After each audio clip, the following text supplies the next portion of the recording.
哎呀，你是个什么东西？还敢拦我？告诉你，老子今天就是不给钱，怎么了？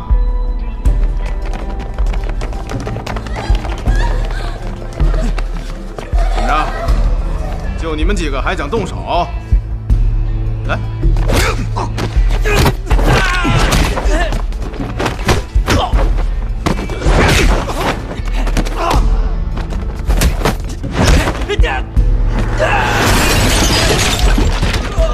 穷山恶水的破地方，真是坏了老子的兴致。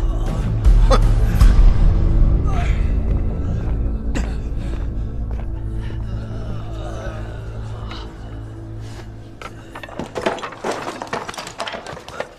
没事儿，没事儿，别扫了各位爷的兴致。老李，老李，啊，快点把地扫了。哎，抱歉了，诸位啊。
43年了，功夫还没落下。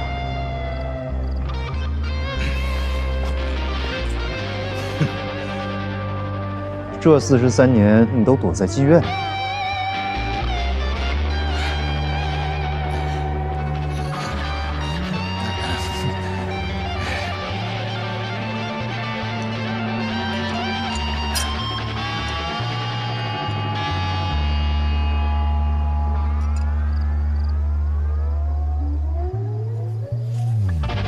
怎么说你也算是我的前辈，一起喝一杯。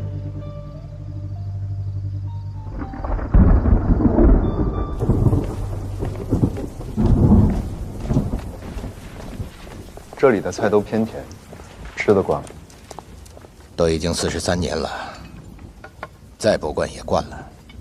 就好像这虾，开始的时候我都不会剥，现在我吃完了虾，能把虾壳拼回去。这里的做法，就是将新鲜的虾直接下锅，用海水焯一下，什么佐料都不放。你要是在这里生活10年，你就会喜欢吃了。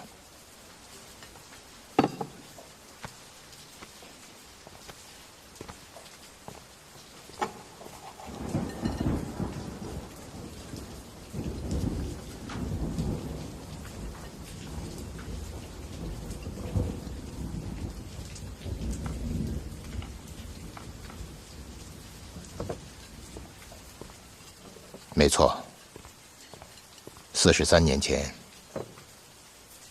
我的确是御前带刀，来这里是给内衙办事，但我不是栾毅，我是栾毅的副手。栾毅是个什么样的人？还是头等侍卫，官职正3品，武功卓绝，对朝廷的忠臣。可谓是肝脑涂地，只是个性极为暴戾。同治7年，你们奉命来此追查禁坛密造，就是栾毅率队的吧？当年你们查到些什么呢？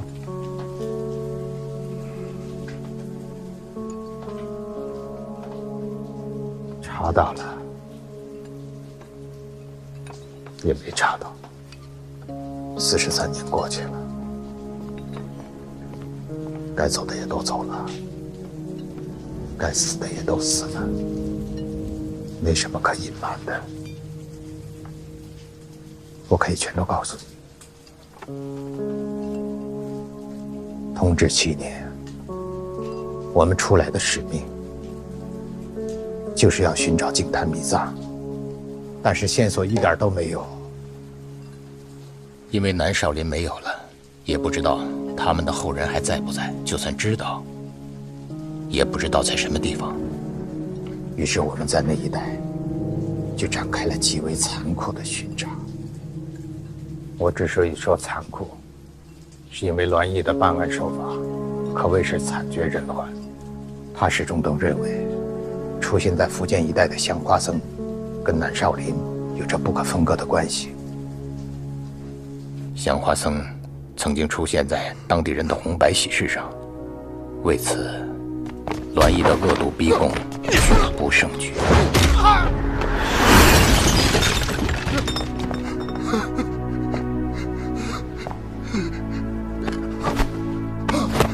你一个做白事的，不知道香花僧，你再说一句不知道，我超度了你！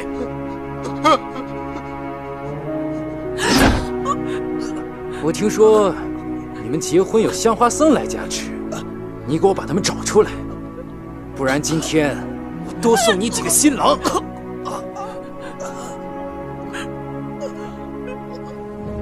栾毅要找的香花僧叫无双宝。终于有一天，他追查到了无双宝的落脚处，在东边的浮屠寺，于是便率众杀去。然而，奇异的事情发生了。在我们一行人前往浮屠寺的途中，纷纷中了疟疾，在路上就死了几个人，剩余的，包括栾毅在内，都处于濒死之际。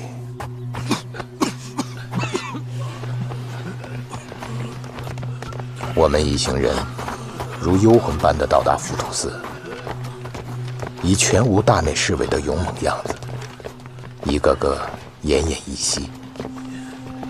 而为我们施救的，正是我们千辛万苦要追寻的香花僧。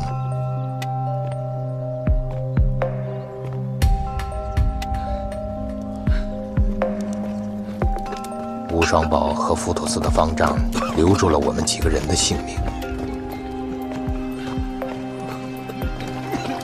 死里逃生后，大家都被感化，拜谢无双宝，并决定放弃追踪他的行为。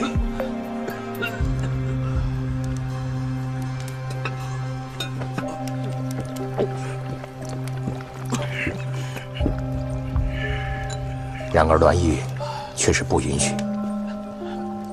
当其他侍卫拒绝执行命令时，栾毅如恶魔附身，接连对手下痛下杀手。无双宝赶到之时，已经是满地尸首，而栾毅则杀红了眼。你也要偿命！大人，那是救了我们命的人。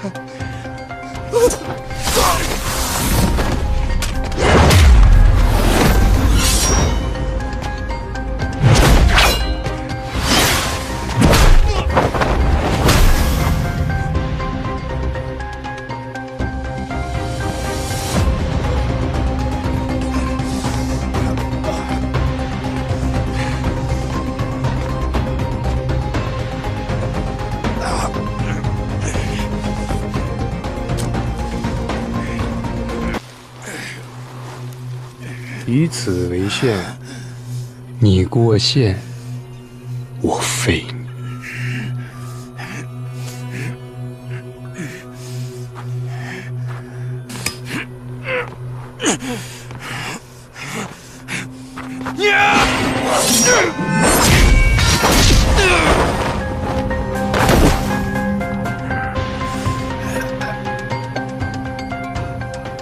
说了你过线，我废你。无双宝出手将栾毅制服，我们一行人就只剩我和栾毅还活着。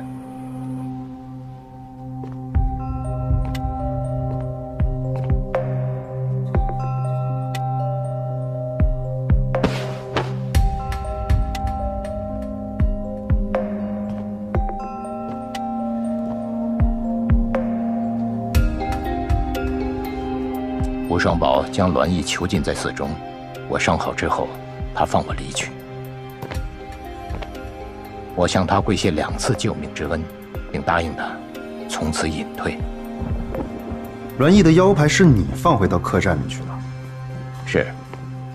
吴双宝交代，要我把腰牌放回去，是为了给那些寻找栾毅的侍卫看，还在这上面刻上了这些字。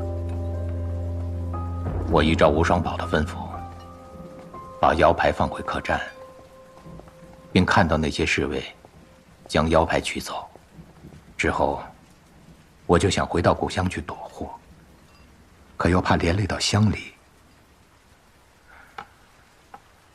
再后来，我干脆想去南阳算了，但是我的疟疾也没有痊愈，身上还有刀伤。后来在泉州淋了一场大雨，我就病倒了。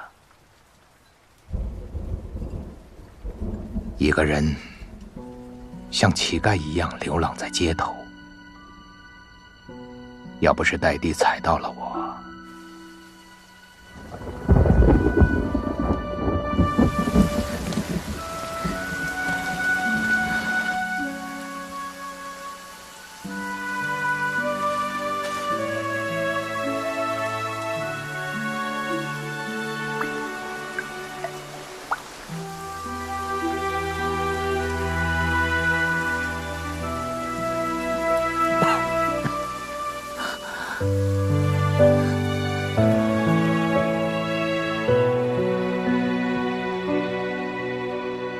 戴帝给了我1碗热肉宴，让我活了过来。从此以后，我就留在了青楼打杂。你后来还见过栾毅吗？栾毅被囚禁在浮屠寺3年，终于有一天，他被佛光所感化，剃度皈依。剃度皈依？他的法号是不是渡恶？你怎么知道？你去过浮屠寺？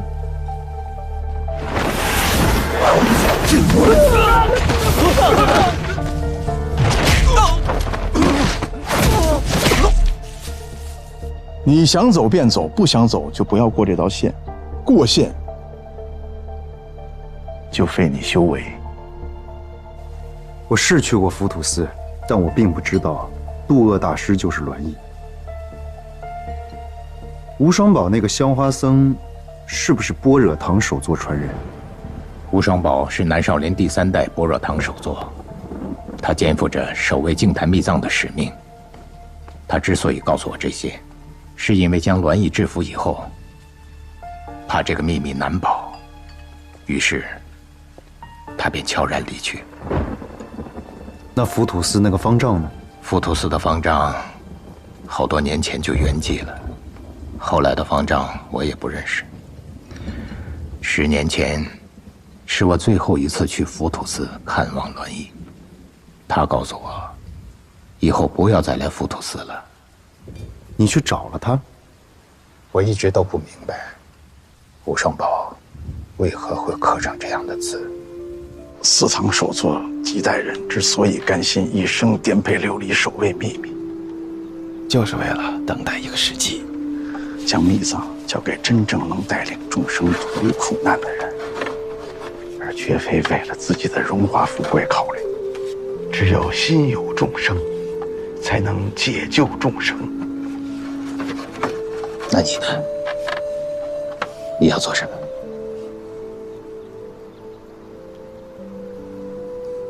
我就守在这儿，守住这道线。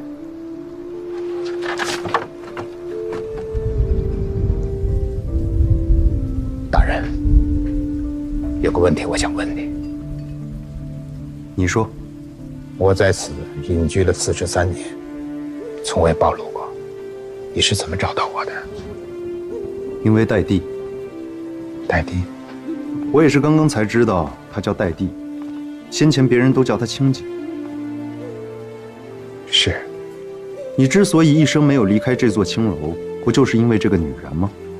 他都已经死了10年了，你为什么还不走？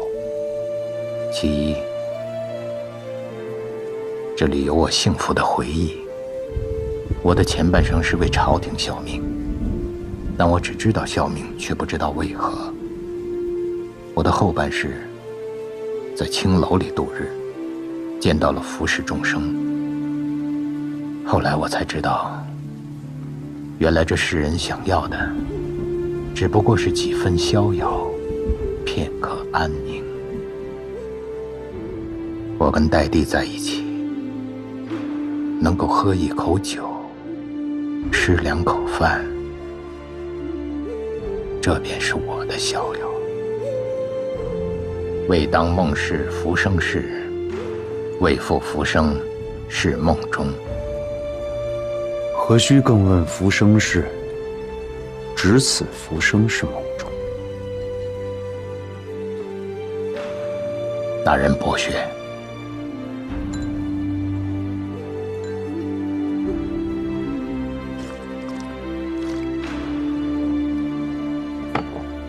其二呢？其二，当年我为戴帝做了一条链子，算是我们2个人的定情之物吧。可是后来有一天，戴帝病了，我为了能够请郎中给戴帝治病抓药，无奈之下，只好把链子拿去当铺给当了。如今戴帝已经不在了，我这后半辈子就剩下一个心愿，就是有朝一日能够把这个链子给赎回来。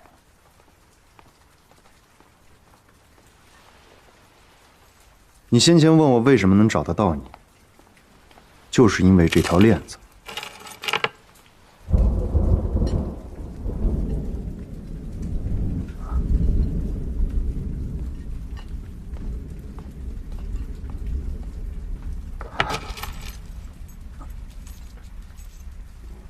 当铺开了200辆，你只不过是一个妓院的杂工，要干到哪天才能赚得到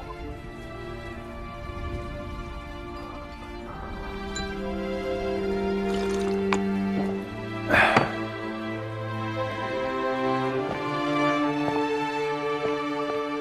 大人，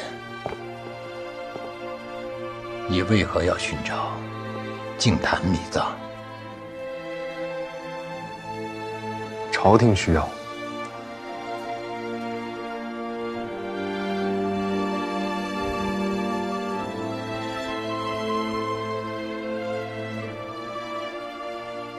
但是百姓不需要。净坛秘藏或许能够使现在的朝廷日子过得好一些，但绝不可能把朝廷变成百姓所需要的朝廷。财富一定要交给能够使民众脱离苦难的人。我全当没听见你说这些大逆不道的话。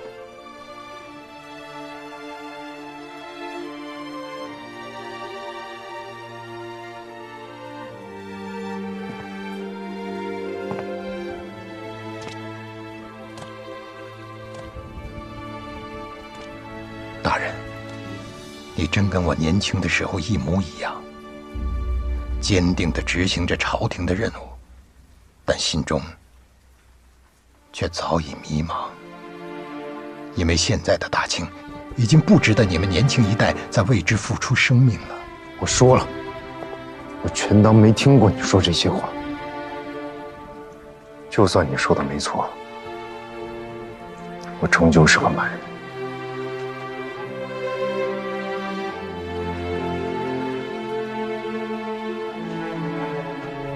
赫舍里，赫舍里是我的姓。我已经40多年没有提起过此事了。我是整黄旗，但无分贫富贵贱，众生皆将平等。别说，这酒还真不错。下次还来他们家。他说的都是真的吧？你能听出来吧？句句属实。那算是白查了，这也没什么用。能有什么用呢？又绕回到浮屠寺去了。只不过我没想到，这渡恶就是栾毅。不管是栾毅还是渡恶，都没什么用了。栾毅会不会是无双宝的传人？无双宝就算感化他了，也不会将传承交给他。浮屠寺的那个少年方丈更不会是，他若是，就不会把传承给我，秘密给你。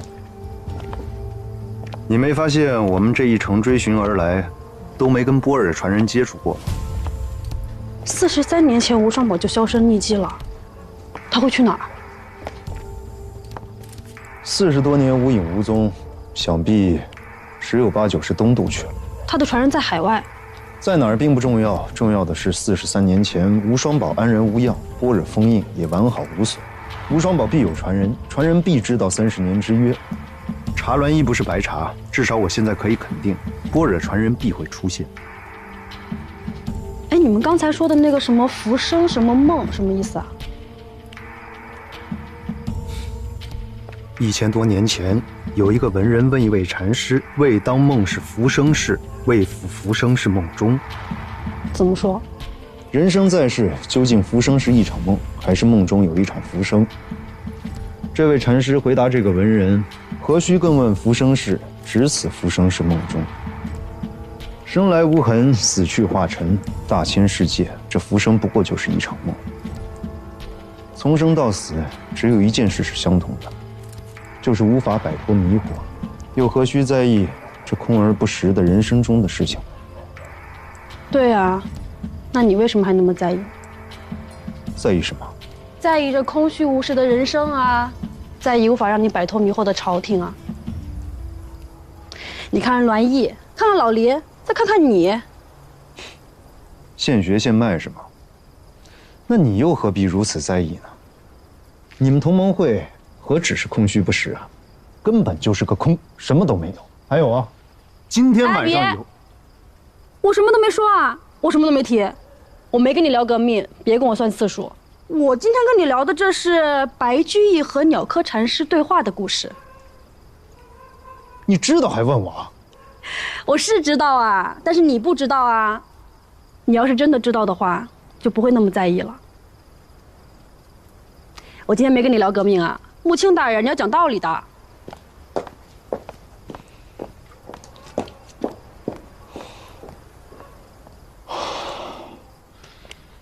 我就该是个寻常的鹰犬。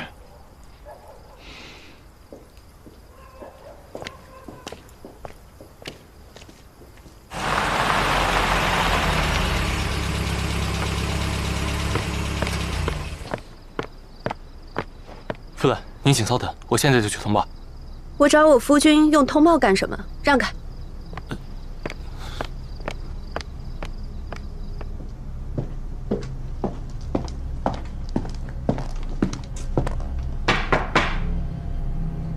谁啊？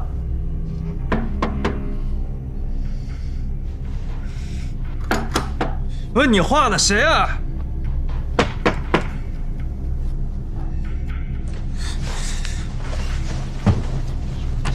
你怎么？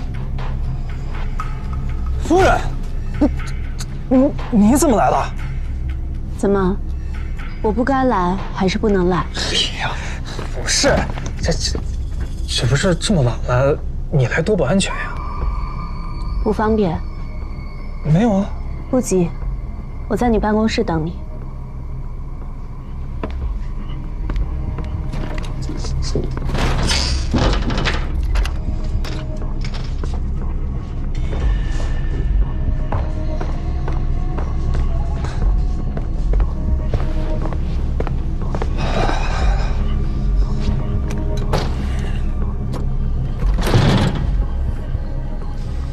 夫人，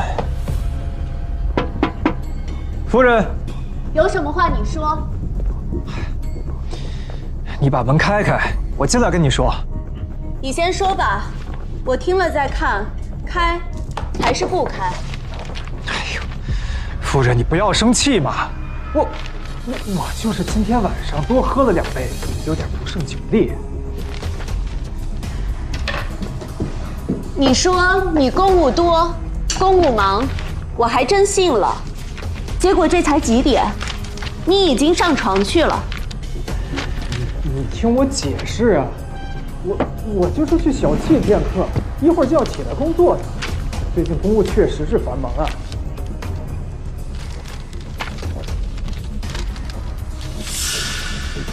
你说说你怎么繁忙了？我，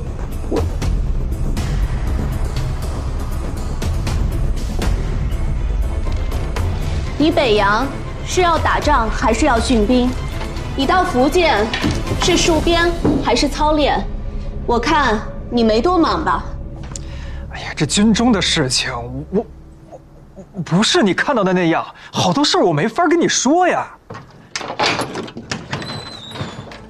夫人，别的将军是什么样我也知道。我之前也说过，你要纳妾，你要找小，我不会拦着你。但念在我是王爷女儿的份上，你不要打我爹的脸。你不用回家找我，但你也不要在军营里弄得人尽皆知。不要我来看你的时候，别人觉得我是个笑话。哪有的事儿啊？你肯定是想多了。我不和你争辩，我到你办公室等你，而不是闯进你屋去，就是给你给我都留下颜面。好了，我回去了，你忙完公务早点睡。哎呀，夫人，现在已经这么晚了，不如今天就留在军营吧。夫人，要不我今天跟你一起回去？哎呦，夫人，那你回去早点休息啊。我忙完这几天之后，我就回去多陪陪你。哦，夫人，这路上慢点啊。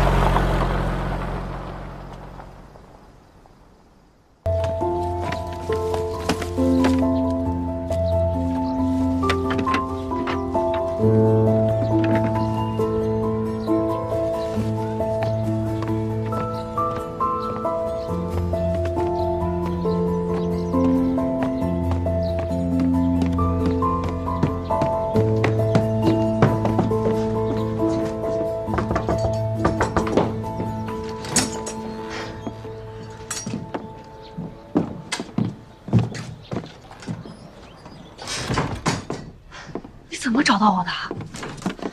我在钟海潮的文件里看到了密报，他们在地方上有情报机构，把内务府住在这儿的消息送到了钟海潮那儿。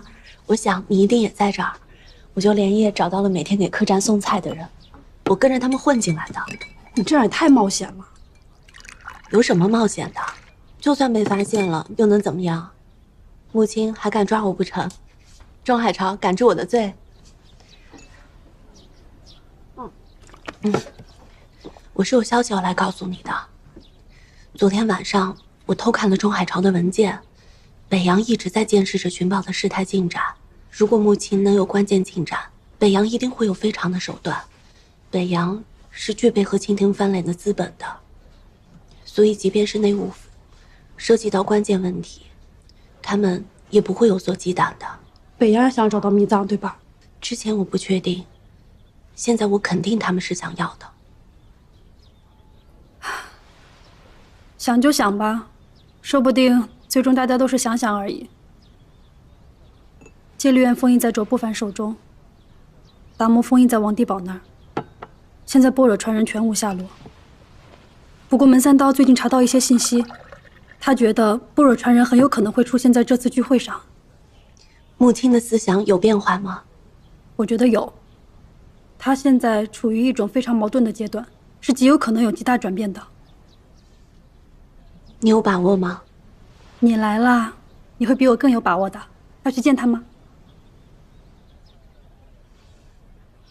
现在我应该更多关注钟海潮那边，可能会对你们更安全。至于穆青，我相信他。穆大人之前怀疑过我们。怀疑我们什么？他怀疑我跟你聊革命了。不过我掩盖过去了，我说我知道了你们俩的事儿。你这么说，倒是能瞒得过他。不过，我还是相信母亲。你觉得他会选择我们吗？你不觉得其实他比我们都更早加入了革命嘛。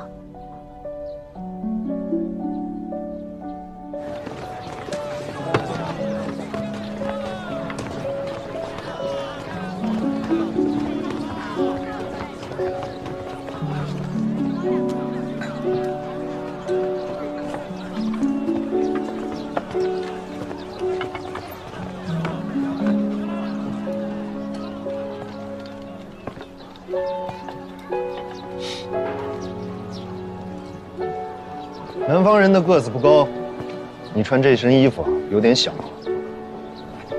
怎么就让你给发现了呢？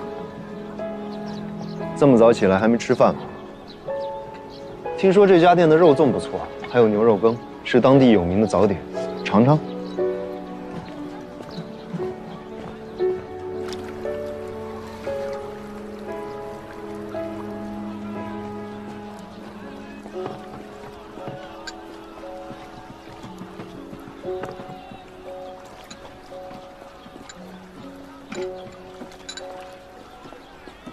你是怎么发现我的？我一直在等你啊。等我？你知道我会来？是啊。你凭什么认为我会来？你不来找柳林，你来福建做什么？你没发现他门口我连守卫都没安排吗？就是给你留着机会。只不过我没想到你会打扮成这副模样。那你好好跟我说说，我到底是哪里暴露了？离开京城前，你我见面的那一次，我发现了你跟柳林的不正常。你走之后，我就审了他。柳林编了一个几乎完美的谎言来骗我，而且他觉得他已经骗过了。都完美了，那漏洞是什么？你和他认识不过寥寥数日，无论如何，你都不可能将你我之间过去的事情告诉他。能让你们在如此短的时间内建立信任的前提，唯有你们是同志。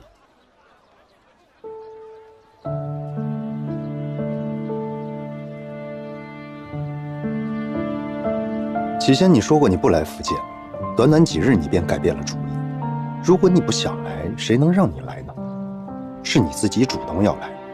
你来是因为你知道了密藏的事情，你要帮柳林。你帮柳林就是要帮同盟会，同盟会是干什么的？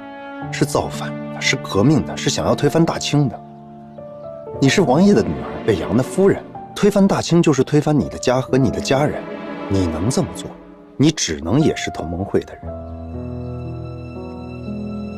乌兰山哥哥，你是革命党。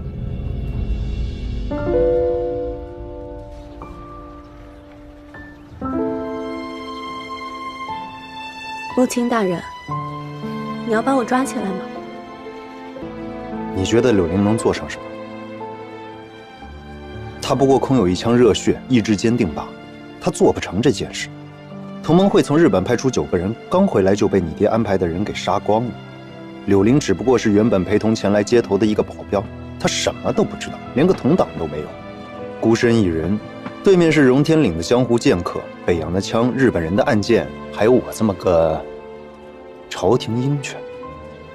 哪一个他能赢过？哪一个他能对付？他有半分胜算。你是在劝我们放弃？除了放弃还能做什么？但凡他有一点成功的可能性，我都不拦着他去送死。如果他没有胜算，你也没有，谁都没有。你们没人知道菩提封印。是，他是知道，但那又怎么样呢？他拿得到卓不凡的戒律封印吗？拿得到王地宝的达摩封印吗？我都没把握能拿到，更何况还有一份根本不知道会不会出现的般若封印。我相信你能拿到。你觉得我拿到了，会交给你们吗？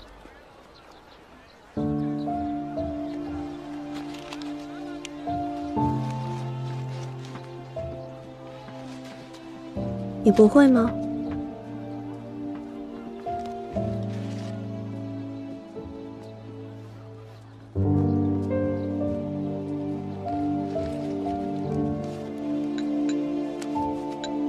京城分别时，你对我说的话。我不想听你叫我哥哥。我当时没有回答你，现在我告诉你，乌兰山，我不想叫你哥哥。12年前我就不想，如今我也不想，以后我更不想。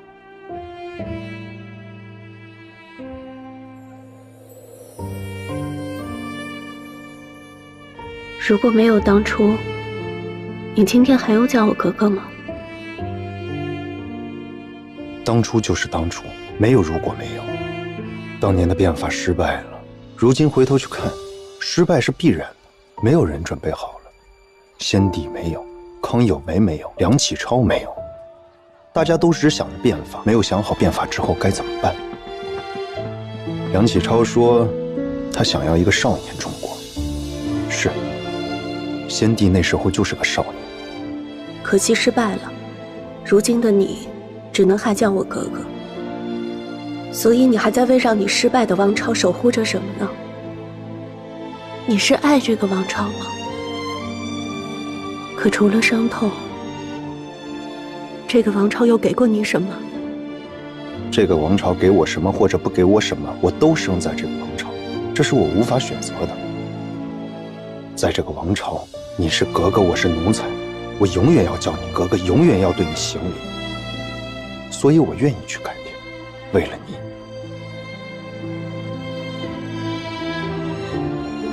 我16岁时到先帝身边，听着他们讲想要改变。我18岁时，先帝去改变了，失败了。之后的12年，我每一天都在想，为什么？这个王朝给我的就是我知道改变很难很难，连皇帝想要改变都很难，但总要去改变，有改变才有希望。你说除了伤痛，这个王朝还给过我们什么？这个王朝还给了我们希望，就是要去改变的希望。我走出大牢，我知道摄政王载沣大人正在推行立宪，我知道他在逆流中想要改变。存亲大人跟我说，找到秘藏，朝廷就有希望，那我就去找，不论多难，我都尽全力去找，因为我希望的是朝廷可以改变。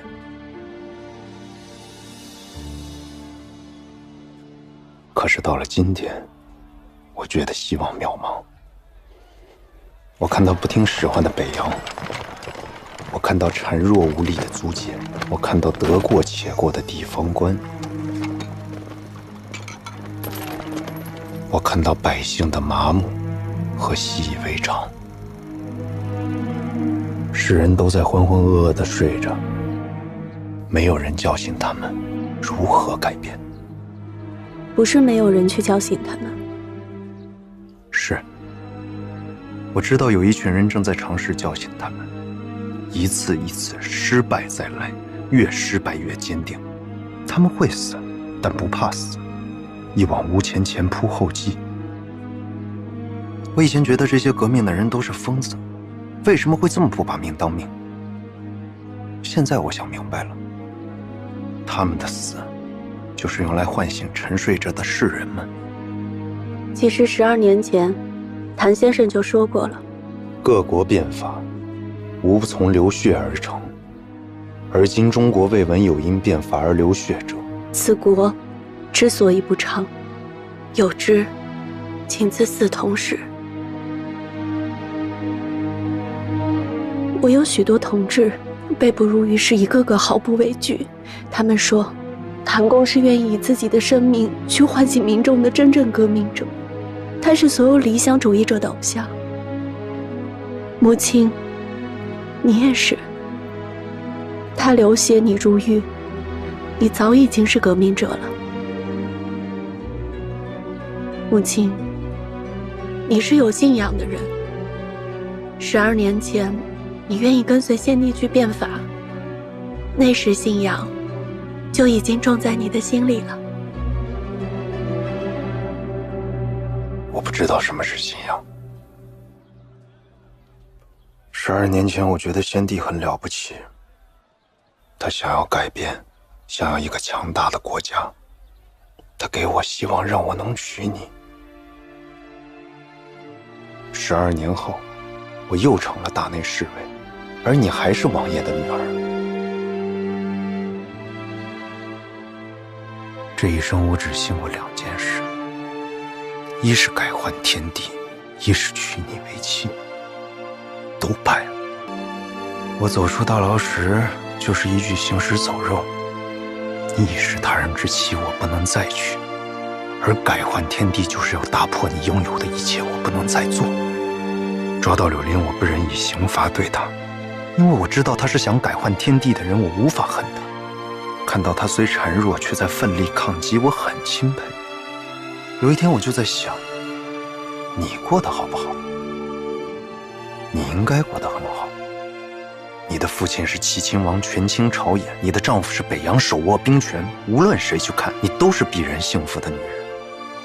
可我突然又想起12年前，先帝同意给我做天子媒时，那时你的笑容，那时你笑得开心的样子，我再也没有见过。北洋的丈夫是你爹给你选的，因为他需要北洋。可你喜欢吗？12年，你们无儿无女。乌兰山，你根本就不喜欢他。不喜欢又无法改变，你还会喜欢王爷女儿这个身份吗？这个身份已经成了你不能自由的枷锁。不能选择，无法选择，你还会过得好吗？你不是守旧的女人，你留过洋，读过书，有思想。12年前，你敢和我逾越禁忌，你敢反叛，所以，乌兰山，送柳林去你府上，就是我在赌你是革命党。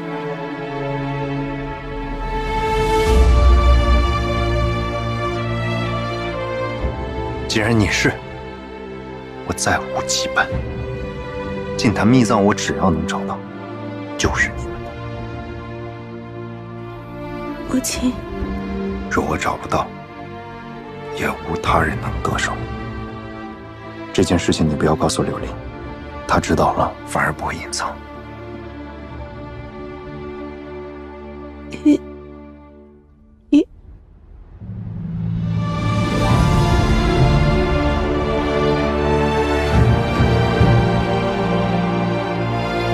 你要小心，我怎么能说这么无用的话？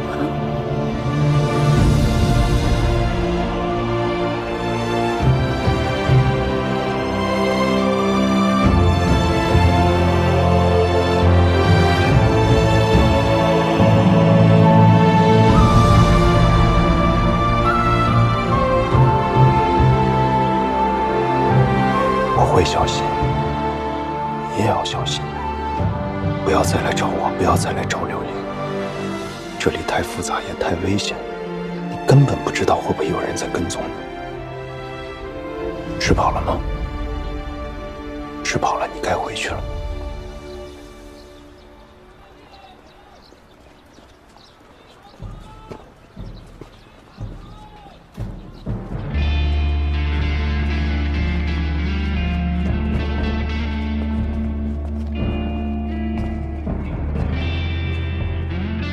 母亲，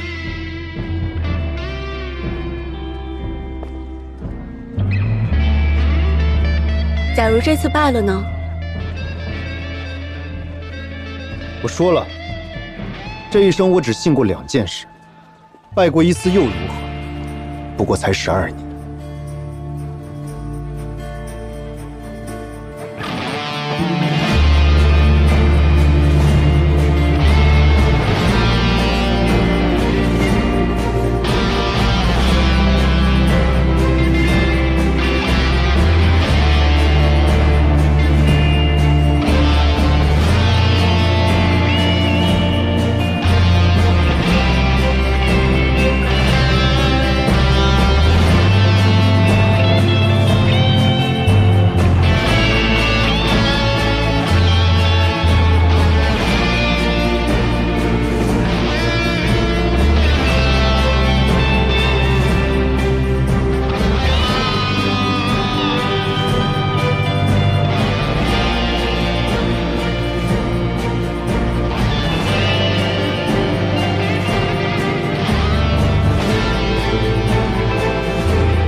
乾隆年间的古币，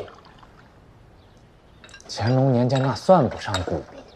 老板，你要想搞点能升值的，倒不如弄些咸丰年间的，当100、当200、当500、当1000，就那么囤着，180年后啊，兴许还能值点钱。我就要乾隆年间的。你去福州啊、厦门啊多转一转，多收一点回来。哎，说说，这是什么线索？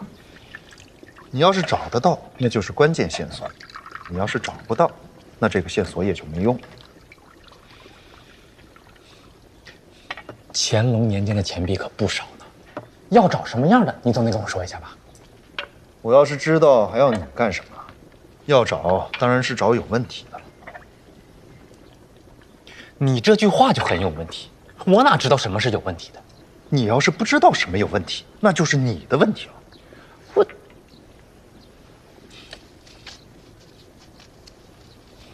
行，我给你找去。好好找，别敷衍了事。哼，从来都是您敷衍我，我什么时候了事过您了？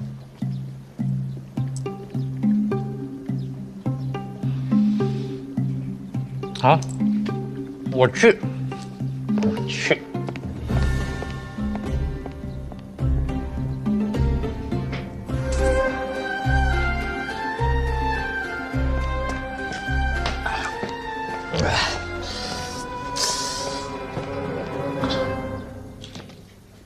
母亲大人，很好玩吗？乾隆年间的古币也不是什么线索吧？当然不是。那你让这个鳄鱼小人去查什么？你是故意让他避开这几天？这个鳄鱼小人虽然看起来可恶，但说到底并不是一个坏东西。过不了几天就是30年之约，到时候免不了一番险恶。我不想让他掺和进来。你连我都骗不了，这家伙能信吗？他怎么可能错过让他发财的机会啊？这么贪婪狡猾，肯定偷摸回来。他若是足够狡猾，就应该明白30年之约那一天到底会有多危险。会很危险？不会吗？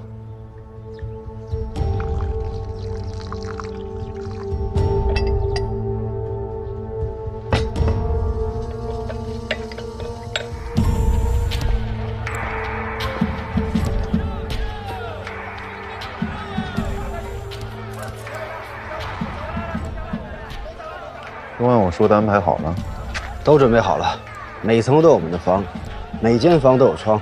王地宝和卓不凡来了之后，无论他们住哪间房，都在我们的包家等着。他们人也不少，我们包夹了他们，其实也等于他们包夹了我。是，大家混在一起，真动起手来，乱总好不有序。明白。让兄弟们好好歇歇吧，还有3天养精蓄锐，到了初6就图穷匕现了。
这是我们一位日本商人的别馆。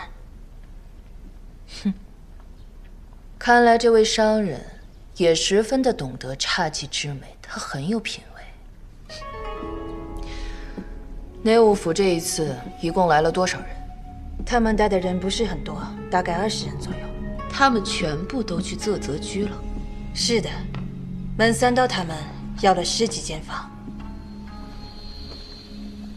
卓不凡应该还有10几个弟子吧？卓不凡他们还没有出现。王地宝有30多支枪，非常有可能他自己也会住进泽泽居。你挑选出几人，装成做生意的样子，也住进去。剩下的人分布在周围，监视每一个出入的人，连一只苍蝇都不能给我放过。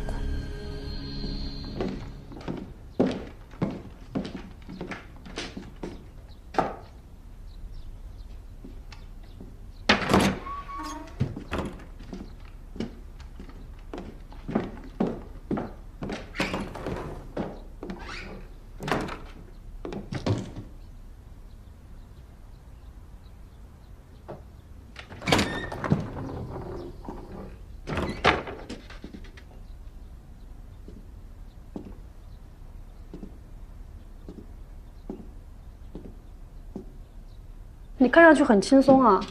其实我很紧张，但不能表现出来，只能装得很轻松。这是我们朝廷鹰犬的基本素养。母亲大人，你不是寻常的鹰犬。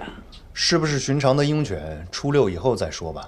若是我能得到全部封印，那我必不寻常；若是我得不到，那我只能是一个寻常侍卫。你要小心北洋。王地宝不是一个不讲信用的人。我说的是北洋。和他那几10条枪，我根本没放在眼里。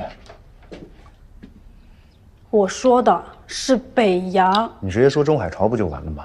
用得着这么费劲啊？你既然心里有数，我就不多说什么了。他要是想对付我，不用我二鹰的，可以直接来。所以我小心不小心又有什么用呢？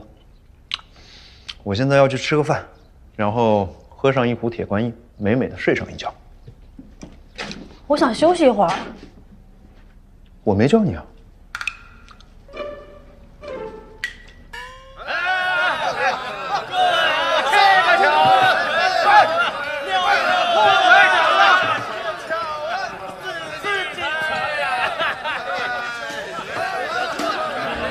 坐下来吃吧。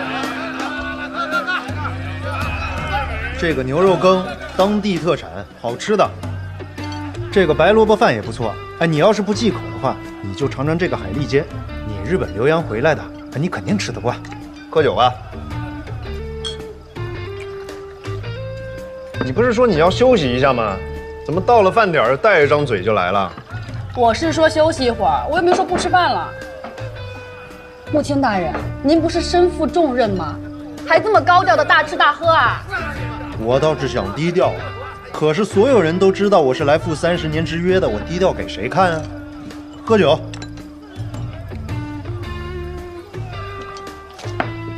哎呀，今日是我出狱以来最闲的一天了，这案子也没什么可查的，也没有什么人可审，除了等初6 30年之约，屁事儿没有。只剩吃饭喝酒了。是啊，今天也是我回国以来最闲的一天。闲归闲，你不要再跟我聊什么革命啊！今日只有你柳林，我穆亲，这里没有同盟会，也没有内务府啊！来，酒后高歌且放狂，门前闲事莫思量。你别扫我兴啊！来，文三刀，我天天说我都说累了，你就是个食古不化的朝廷鹰犬。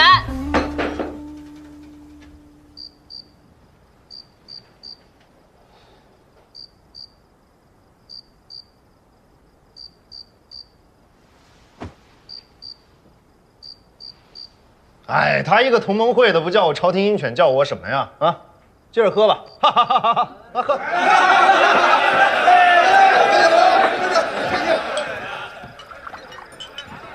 我祝你为你的革命早日卧薪尝胆，倍尝辛苦。我祝你为你尽忠的王朝早日坍塌覆灭，溃败瓦解。我祝你早日为你的革命奉献一切。我祝你为你死守的朝廷快快在革命中了结。你们一帮同盟会自命不凡，什么玩意儿？呸！你们内务府啊，鱼中脑袋，尸骨不化。等着吧，你们什么都做不成的。等着吧，你们迟早被我们干了。你除了在这跟我逞口舌之外，你还能干什么？你厉害，你打八国联军去，你跟我穷恨什么？你臭不要脸！衣冠庭上，乱党！鹰犬！乱党！鹰犬！乱党！鹰犬！滔然，感受汹涌。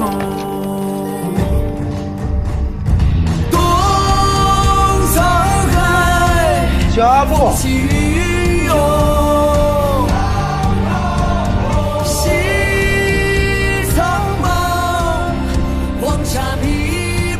小事儿，囊中之物。人不分彼此，你是我唯一的兄弟。你到了大姑，你说是我兄弟，你爱干嘛干嘛。到顺天府带上弟妹啊！紫禁城里放风筝随便放。你去我大姑，我让县太爷给你烧菜陪你喝酒，喝好。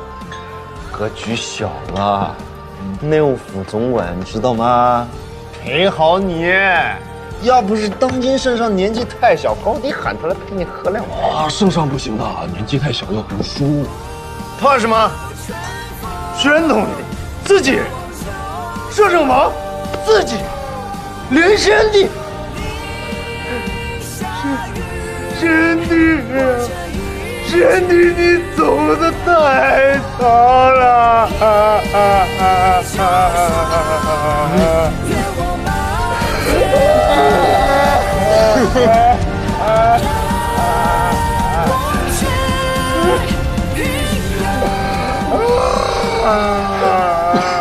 这门三刀怎么会如此不按常理出牌？我觉得他就是喝多了。不可能，他是内务府的侍卫，不是寻常的人，怎么会这么率性而为？我也觉得不可能，可事实就是如此。我想，若是卓不凡今晚到了，怕是也会被他拉着一起喝酒。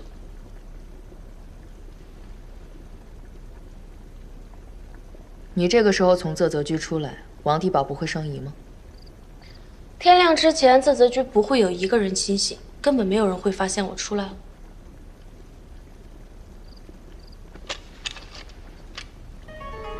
这把枪你拿着，必要时用。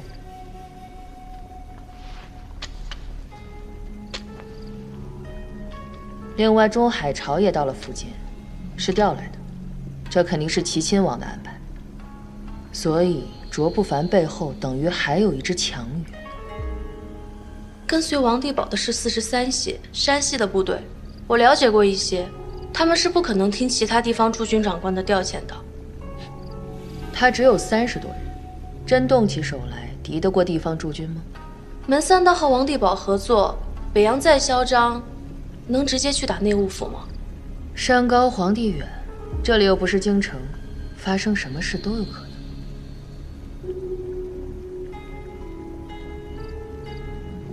那您的计划是？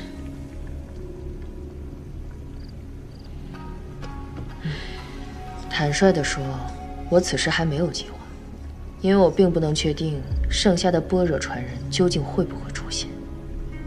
就算出现了，又能怎么样呢？王地保根本没有打没封印，封印还是凑不齐。是，这也是唯一让我放心的事情。到最后，谁都得不到。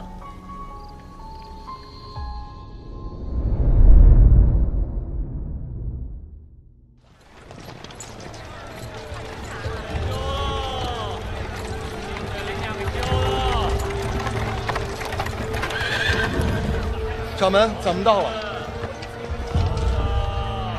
就这儿。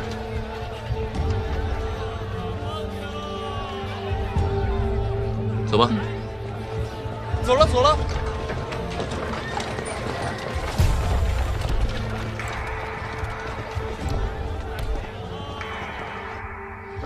王强，这是这几天的房钱和饭钱，去给掌柜的送去。好。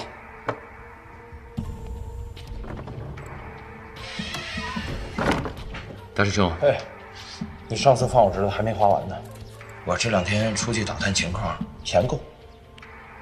也好。师娘，毒虫有影响吗？多少有一些影响，毒虫的嗅觉很容易受到干扰。怎么了？你没闻到吗？从大厅到客房飘着浓浓的酒味儿。还真是啊。这个门三刀比我们提前先到，他10有8九会猜到我们会用毒虫布防，所以他把整个地方弄得到处都是酒味儿。这个人还真是算无一漏啊！这个小人。哎，不凡，你们先歇着，我去四周看看。咱们才刚到，你不多休息会儿吗？哎，休息什么呀？总要到处看看嘛，看看有没有埋伏内务府的王地保带的兵。也好。那要不要叫师兄弟跟着你啊？不用，我自己可以。你看，说了，比你们要方便一点啊。你们歇着，那我就告辞了，师娘。多加小心。放心吧。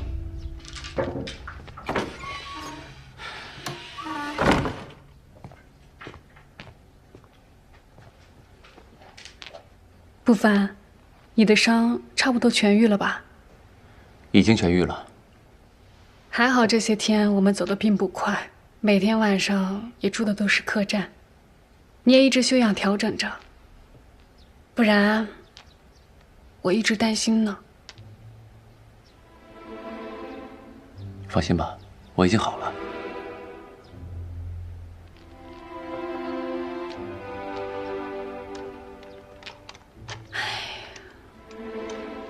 这件前2天刚缠过的。这么重要的日子，我说给你换一把吧，你偏不让。好歹我给你缠一下吧。后天，说不准是场恶战呢。是，回头我去办。奴才参见将军。不是外人，不用避讳。啊，是。奴才今日刚住进啧居，就即刻找个理由跑了出来，向将军汇报。汇报什么呀？就汇报你们住进去了。这种事儿犯得着跟我汇报吗？小人，奴才是时刻向将军告知荣天岭的动向啊。来的正好，我有3件事想要问问你。30年之约。周不凡有几分把握可以拿到封印？从当前的局势来看，内务府的侍卫在荣天岭面前并不占优啊。虽然门三刀是个高手，但卓不凡前2次和他的交锋都能从容压制。卓不凡如果尽力，门三刀毫无机会。这个卓不凡真这么厉害？有一说一，他的剑法确实是登峰造极。继续。是。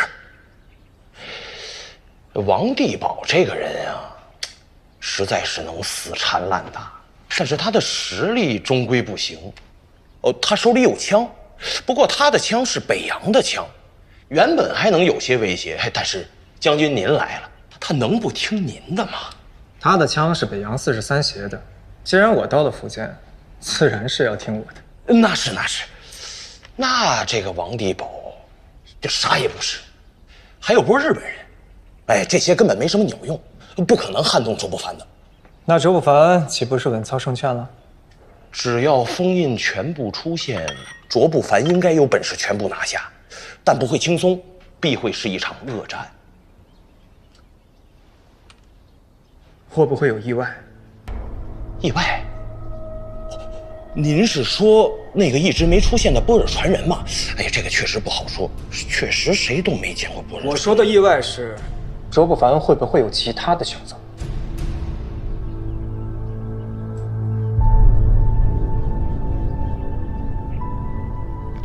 回将军，我早就想过这件事。会。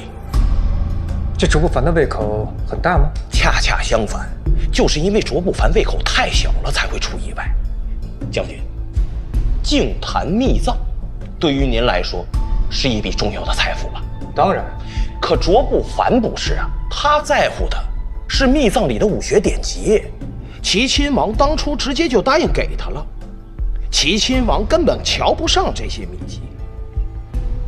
将军，您能瞧得上那些秘籍吗？我有枪，秘籍能挡得住枪吗？是啊，所以说呀，卓不凡他要的太少了。那些秘籍，王爷能给，您能给，那内务府也不可能舍不得不给吧？真要是这样，那他真能临阵变卦，换个人合作的。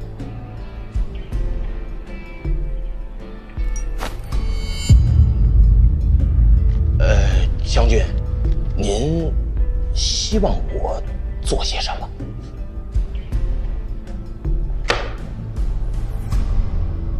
你先出去吧，我跟钟将军有几句话要说。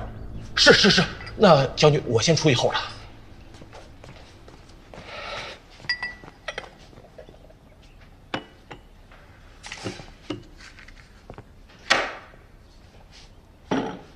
局势很明显，这卓不凡多半是靠不住了。你说，齐亲王居然把这么重要的一步棋压在这么一个江湖小人物的身上，哼，真不知道该说他老人家是有魄力呢，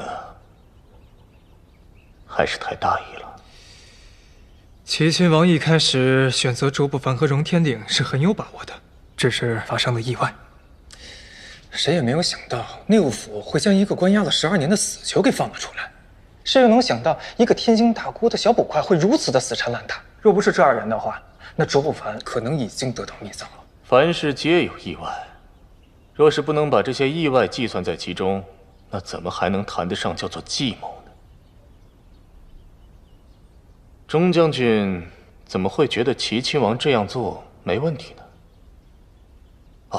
对，你这是女婿不喜欢听别人说你老丈人的不好，是吗？我是一个客观的人，不会因为情感而做出错误的选择。就像我永远都清楚，我的第一个身份是本阳的将军，第二个身份是齐亲王的女婿。我刚刚说，一开始齐亲王很有把握，但那只是开始。如果能够计算出后面发生意外，那他就不该这么开始。那依你看，该怎么开始呢？让我去，把这件事情交给北阳，才是最稳妥的。你岳父可能不希望你参与其中吧？不是不想，而是他不敢。北阳同意支持齐亲王，是想要借齐亲王的手政变，然后控制政变后的内阁。而如今齐亲王的做法已经彰显出他想要在政变后反过来控制北阳的企图。你不信任你的岳父，看起来你的岳父也不信任你呀。北阳不是也不姓王吗？谢先生在京城又来到了福建，想必就是想要看我到底是不是北阳的人。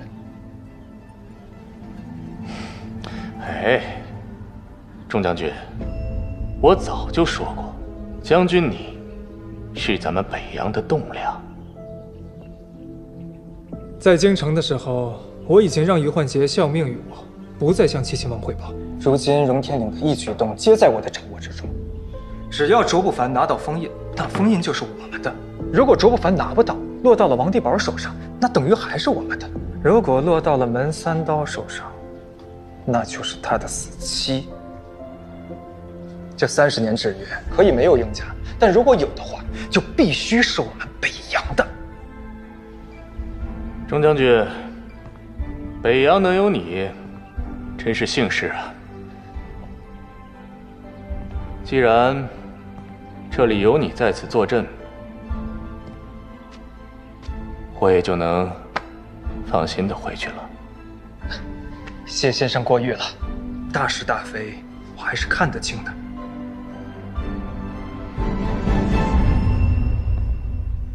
叫于焕杰进来，我有事要交代。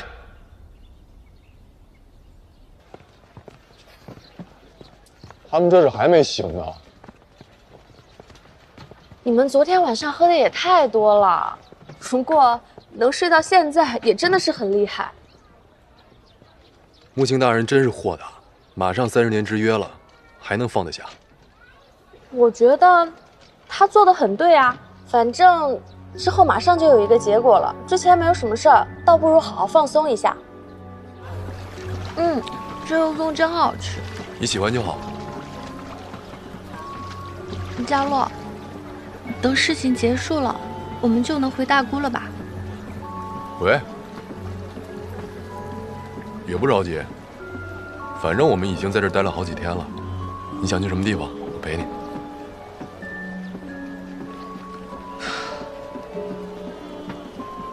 我现在已经没有家人了，你就是我唯一的家人。你去哪里我都跟着你。你想去走走看看也好，想回大姑也好，我都乐意。事情终于要结束了，结束了就好。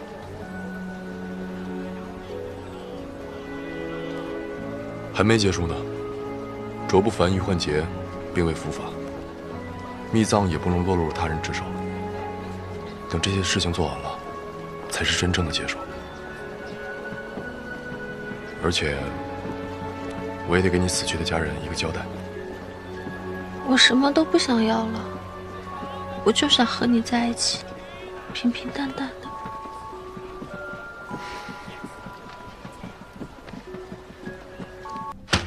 这福建遍地都是铁观音，你送我一包铁观音，说实话我也没有什么好惊喜的。行了，寒暄完了，说正事。钟将军希望谁得到密葬？什么意思？我知道，卓不凡在为齐亲王卖命，钟将军是不是希望他能够得到密葬？你都说了他为我岳父做事儿，我还能希望他失败吗？他成功了，钟将军有什么好处吗？他失败了，对我又有什么好处呢？钟将军，开诚布公，我和你分享一个秘密。齐亲王和我们之间是有协议的，他发动政变，而我们日方则会在他政变成功以后帮助他确立和巩固领袖的地位。作为交易，我们将会获得东北的交通、商贸和开采权。这个交易未免也太大了吧？哼，和一国相比，一地终归还是小的，但唯有借助我们日本的力量，他才有可能做到牵制北洋。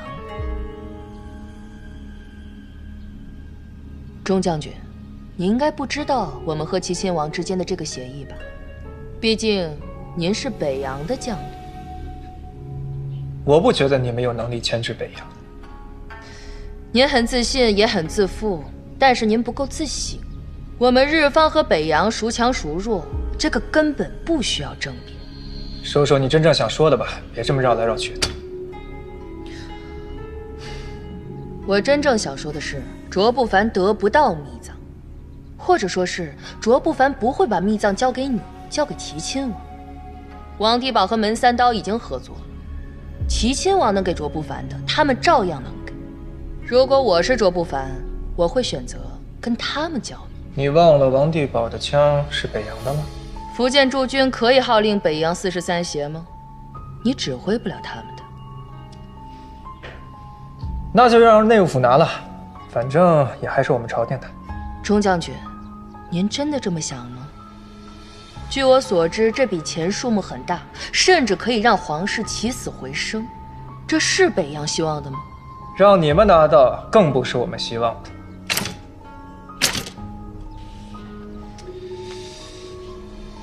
刚才你说你们希望渺茫，其实不然。请信封阁下，只要我在这儿，你大可以放心，你们是绝无可能，毫无希望。钟将军，我调查过你的资料，我很清楚，你是极度聪明的人，所以权宜之间，相信你是推演过的。不如我说一说，看看是否和你想的一样。哇，这肉夹包吃的好过瘾。是啊，刚刚那家姜母鸭也不错，不过那个土笋冻啊，我是有点吃不惯。入乡随俗嘛，当地的名菜总得试试。穆青大人说的是。拐过来这个弯儿就是啧泽居了。封住这条路，基本上就是封住咱们所有的出入口。这家客栈，日本人到时候会住进去，他们不敢明目张胆地进泽泽居。那我们要不要？不用，青衣信封不足挂齿。不足挂齿，那他们跑来泉州做什么？可能闲着也是闲着呗。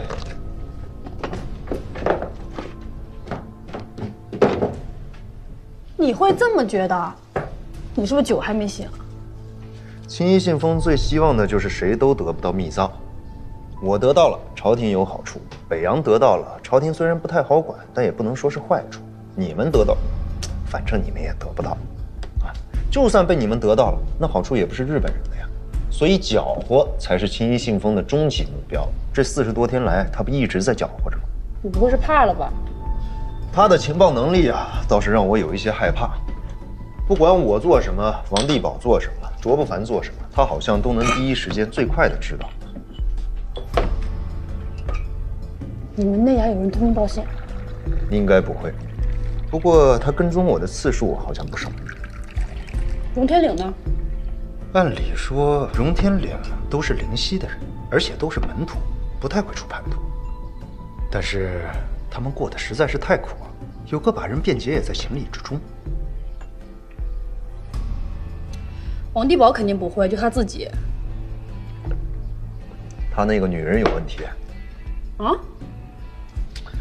长得挺漂亮，看着也不穷，可为什么案发之后一直跟着王地保啊？王地保是长得好看还是有权有钱啊？瞎的人肯定有，但这么瞎就说不过去了。昨天晚上喝酒，他又没喝多少，然后人就不见了。他要是真那么爱王地保，能不管不顾的让他猛喝，自己上楼睡觉？反正换我是不太相信的。那你不告诉王地保啊？我无凭无据了，告诉王地保，他也不听不信啊。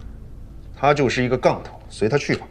就算那女的是青衣信封派来的，他又能做什么呢？他收集那么多情报干什么？我想来想去，最麻烦的就是他想到了我想的办法。你什么办法？和中海潮做交易。中海潮？什么交易啊？你这个脑子搞革命，我是真不放心啊。不是，什么意思啊？青衣信封是日本人，你自己都说了，日本人希望谁都找不到宝藏。中海潮是北洋将军还是王爷女婿，那他肯定是希望找到宝藏的。双方利益都不在一个目标上，怎么交易？你也说了，中海潮是北洋的将军，又是王爷的女婿，那有什么不同？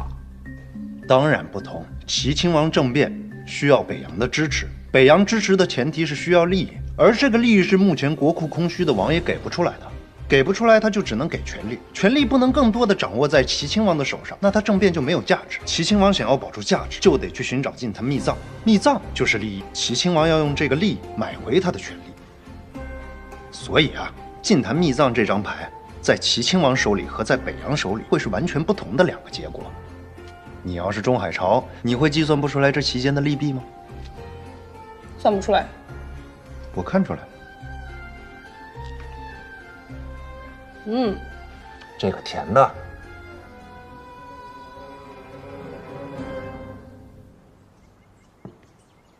净坛密藏是一张决定成败的牌。我说过，我希望谁都得不到。如果一定要有人得到，那么北洋得到要好过内务府和齐亲王。为什么这么说？因为北洋的势力太多了，那么多大帅聚在一起，听谁的呢？搞不好会因为分密藏打起来。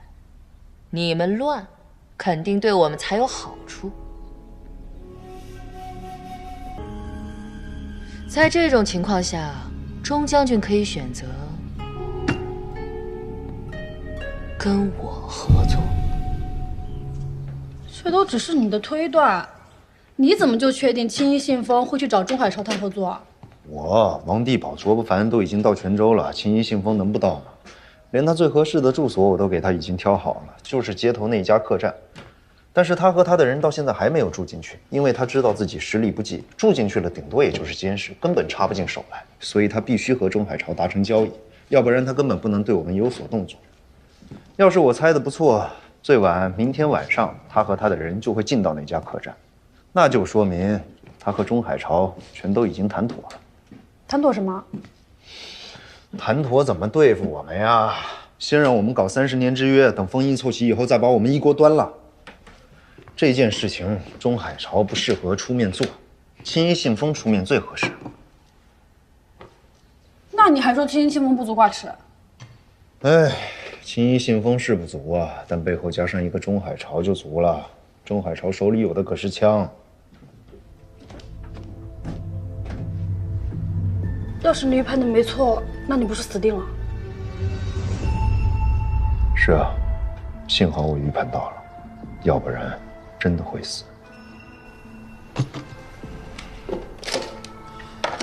色泽区里有内务府、43协，我断然不能直接出现。我能做到的，就是保证没有人会管你、影响你。初6那日，般若传人如期现身，你可以直接将其拿下，然后杀了门三刀、王地宝和卓不凡。我也会遵照我的约定，将其中2份封印交给钟将军，我们日方保管另外2份。好，宝藏谁也不拿，但掌握在你我手中。日后我们可以再谈新的合作。